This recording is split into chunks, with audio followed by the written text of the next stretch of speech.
Good morning, guys.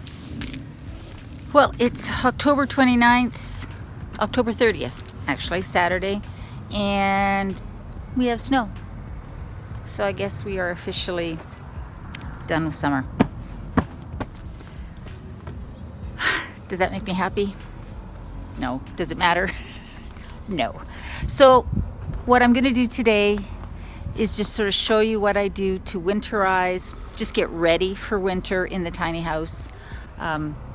We are going to get back to the van videos. I just have a couple left. My last vlog from the island, and then a van tour of the whole van.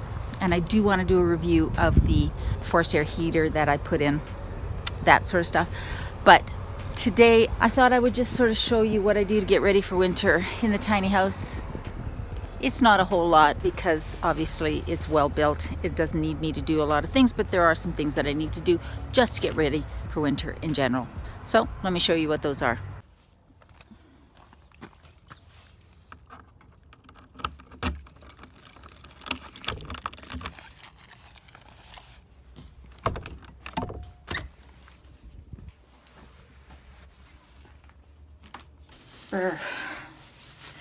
So the most important things that need to be done to prepare for winter in the tiny house is to turn off the water to the outside spigot and to make sure that the heat trace tape that's wrapped around the water pipes is on.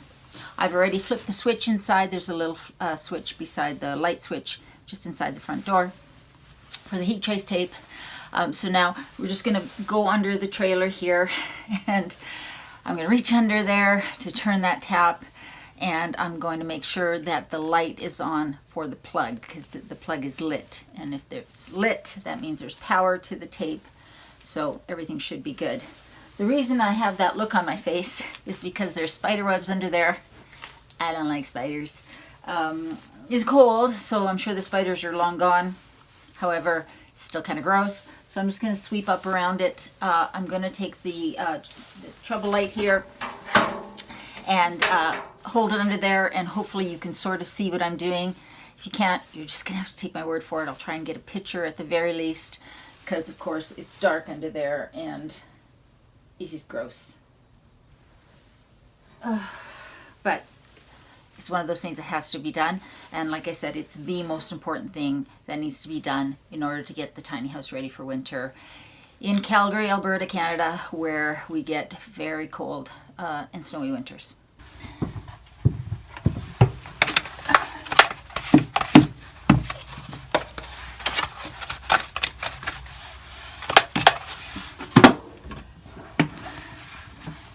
I don't know how well you can see under there. So the tap that I need to turn is this little thing. I just need to do it this way. And you can see the plug-in for the heat trace tape is lit. So that means that there is power.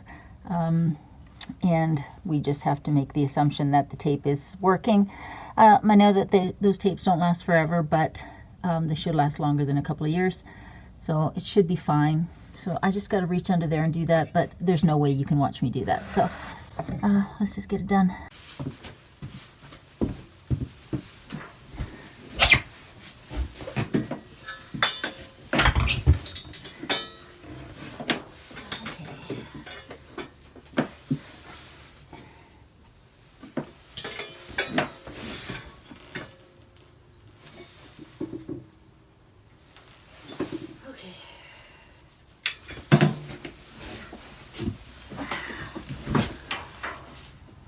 That should be it for that. I just wanted to have a peek under there to make sure there's nothing weird happening. Not a family of raccoons. We don't have raccoons. I know there's a family of mice that live under there because I see them scurrying in and out under the skirting. But the trailer is sheathed underneath with metal. There are no points for the mice to get in the house. I've not seen any signs of that, so it doesn't really bother me. The little critters need someplace to live too. And if they're happy under the skirting, it doesn't bother me at all. So let me show you what else needs doing in order to get ready for winter. Man, it's cold out here. Holy shite. Okay, so I also have already taken out, put away the chairs that were here. The first winter I actually put them in the shed, but they just took up way too much room. So now what I do is I tuck them back here, because back here is really sheltered in the winter. So I just put my chairs there and my umbrella. And then I do a walk around. I make sure there's nothing obstructing the lunas from the outside. I am going to do something on the inside. And I just walk around to make sure everything's good with the plugs and everything looks good with the windows and the siding.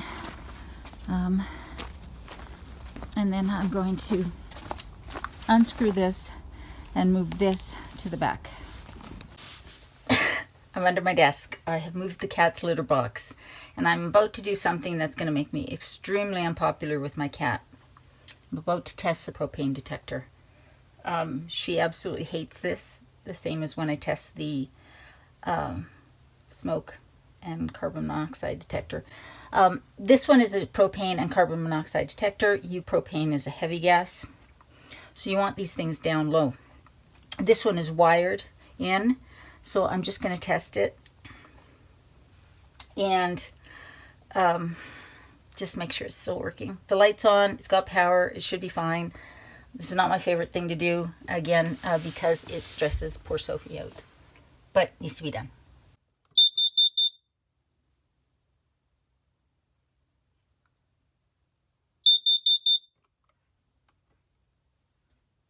That wasn't so bad.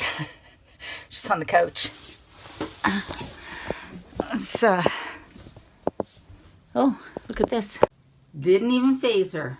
Wait till I do the smoke detector. Yikes. There are actually a couple things I'm going to do up here. I am going to test the smoke detector. And then I'm going to pull the filters out of both of the Lunos, and I'm going to wash them and dry them and put them back in so they're nice and fresh and clean. And that is what I'm going to do. So the first thing I'm going to do is test the smoke detector, and we're going to see what Sophie does. I don't think it's going to be good.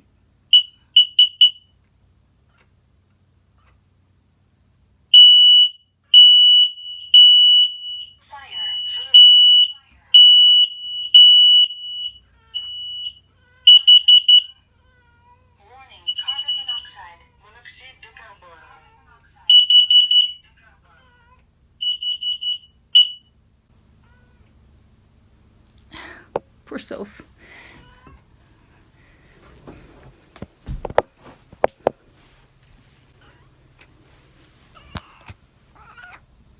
Poor Sophie. You're okay? You're okay? No, it's all right, sweetie. I'm done. I'm done. Poor kitty. It's easier for me to show you getting the filter out of this one, this Lunos. It's really simple. Just pull this cover off and you pull this. Now you can see that this is quite dusty, and I've actually cleaned this not that long ago. But there's so much construction happening just, I don't know, 500 yards away, 500 meters, 500 yards, a little ways away. So these things get quite dirty. So I actually clean them every couple of months. Maybe should clean this one up front here once every month, because it's the dirty one, because that faces that side. So I'm going to wash these up so that they're nice and clean, put them back. And I think that is pretty much it. I've made sure all the windows are closed up in the loft so that they're sealed, because I did have the air conditioner vent in the one window. So that's closed, and that's it pretty much for what I need to do for the house to get it ready for winter. So let's get these filters cleaned. I'm just going to put some soapy water in a bowl here.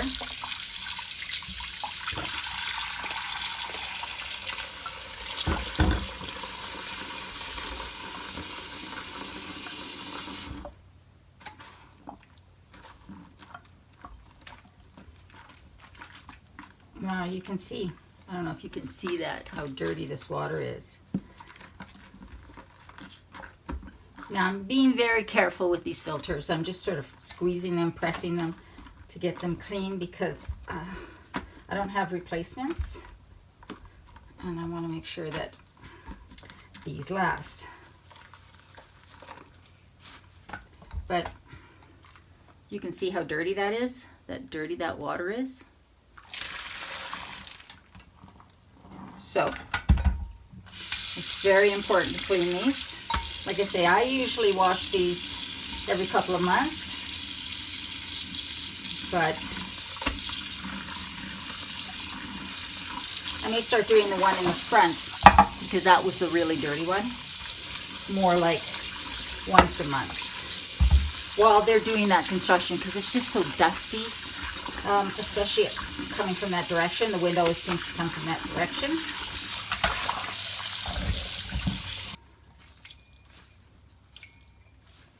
Cleaned and rinsed. I'm going to roll them up in a tea towel to get the excess water out, because I want to be very careful. There. I'm just going to set them on here to dry. That's it for getting the house ready. Now I got to get me ready. So what I've done is I usually keep my winter coat and my winter boots under my bed for the winter. So now you saw in my house tour video that I keep my summer dresses and such hanging up here. I have now switched that around and brought out my winter stuff because we're gonna need it, and we're gonna need it soon. It's so cold outside right now. So I've got my winter coat. If you're wondering where I got this, this is a Joe Fresh one from Superstore, and it is not down. It's made with synthetic filler. It's really warm actually. And I have my other sort of layering pieces here. I do have my winter boots, my big ones, and these ones that I got from the Grinning Goat here in Calgary, in case you're looking for a pair of winter boots that aren't leather. And then we gotta have our toques, not beanies, they're called toques. Let's just get that straight. So we need to get those out, and my mitts. I have these from when the Winter Olympics were here, and they are surprisingly warm. You wouldn't think so because they're just knit, but they're lined with a little layer of thinsulate in here. They're just warm. So I keep those in there, and I am ready to go for winter. Again, I don't know what I would do if I didn't have a front closet, because you really need one in this kind of climate. So that's pretty much all that I do to get ready for winter in general. So most of the things that I did there are things that you would do for your regular house in some version or another. You're going to want to make sure that your pipes are looked after. You're going to want to make sure that your outside water taps are turned off so that they don't freeze. And just, walk around your house in general and make sure everything looks good. And that's basically all I did for my tiny house. Put away my summer outdoor furniture, that sort of stuff. I made sure I got my shovel out, my broom. I did buy a really long extendable snow scraper brush thing for the van, because now the van is my daily driver. I have passed along the Toyota Echo, my car, to my oldest son because his was on its last legs. And then I got my winter stuff out because we really need it. It is cold. One thing I'll say about Calgary is we can get some really cold winter days, but we get a lot of sunny, blue sky, sunny winter days. So it could be minus 25, minus 30 and be brilliantly blue sky and sunshine, which does help. Don't get me wrong. I'm just really done with the snow. I heard on the radio that it's predicted to be another snowier than normal winter. So like last year. There were multiple days last year where I had to shovel 3 times a day because it just wouldn't stop snowing. And while that's very good exercise, I'm done with that, which is why I want to move. Because, I've had a lifetime of winter having grown up in the Northwest Territories. Anyways, Yes, so then inside I just made sure that the smoke detector are working, and that my propane detector under the desk is clean and is working. I have washed the filters for the Lunos, and I made sure that the fresh air intake for the furnace is clear so that there's nothing obstructing that. I'll often also just vacuum inside the heat vents, the registers, but there's really not that much we can do. The RV furnace that I have does not have a filter that you can replace. So, you just want to make sure that things are clear on the outside for the the air intake. So there's two air intakes. This is my understanding, and feel free to correct me if I'm wrong. But it's my understanding that there is an air intake outside, and you see the vent outside, that brings in air from outside to for the combustion of the furnace, and then there's the fresh air exchange that's inside that recirculates the air inside, warm air, so that it warms the air inside. I'm not sure I'm explaining that very well, but you can look it up. But you just want to make sure that both of those vents are clear, and things are just sort of clean in there. That's as much as I know how to do as far as the furnace goes. And then I just check the windows to make sure everything is closed, especially up in the loft, because I don't really go up there much in the winter. And then it's time to hunker down for the winter.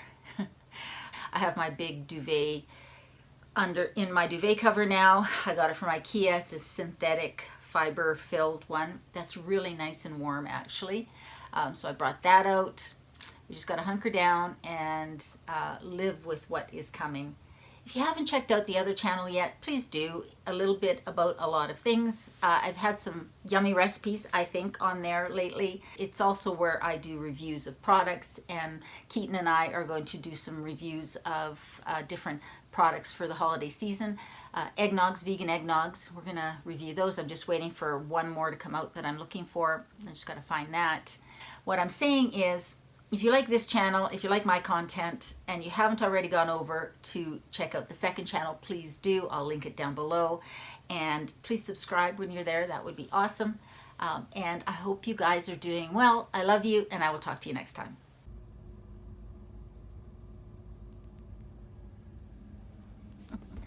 I think Sophie is enjoying the sunbeam. You can't even see her in it.